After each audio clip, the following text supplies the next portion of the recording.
Bir narsa so'rasam maylimi? Sizlarda ahvol qanaqa? Bizlarda ahvol unchalik yaxshi emas. Sababi ayollar o'z vazifasini, erkaklar o'z vazifasini unutib qo'yishdi. Shunaqa. Sizlarda ahvol qanday? Bizdagi ahvol yomon emas, yaxshi. Biroz qiynalib turibmiz. Opam bilan singlim paxta dalasida. Dadam esa urushdalar. Onam bilan men ro'zg'or qora qozonni qaynatib turibmiz. Shu. Sendan bir narsa so'rasam maylimi? Sizlarda ham jadidlar bormi? Ya'ni xalq uyg'otuvchilari. Jadid? Nima edi u?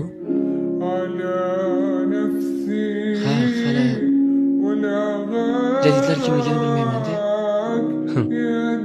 Yaxshi. Yana menga biroz qiziqda. Sizlarda o'yin kulgu, qandaydir maishatbozlik qilish uchun tungi klublarmi yoki shunga o'xshash nimadirlar bormi? Demak, yo'q, tushunarli. Yana oxirgi savolim. Sizlarda aqllik qanday? Ya'ni xalq aqlligi. Bizda aqllik yo'q. Xalq o'zi bilan o'zi ovora. Agar kimningdir boshiga kulfat tushib qolsa, hech kimning ishi yo'q.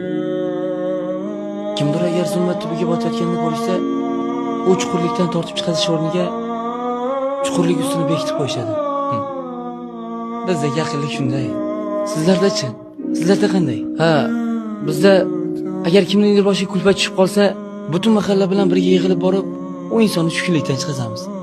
Agar kimningdir uyi abgor ahvolga kelib qolgan bo'lsa, tashar yo'li bilan uni qayta tiklaymiz. Xullas, xalqimiz juda ahil, inoq. Shunisiga ham shukr. Qayana? Sizlardagi eng qimmat narsa nima? Bizdami? Hozir.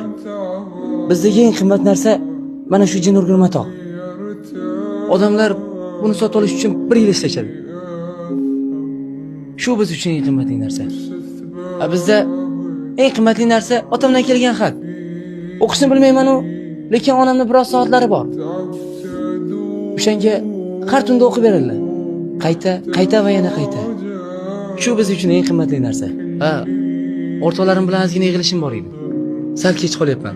Unda ertaga ko'risharmiz-a? Mayli unda. Men ham onamga paxta terishga biroz yordam berishim kerak edi. Mayli.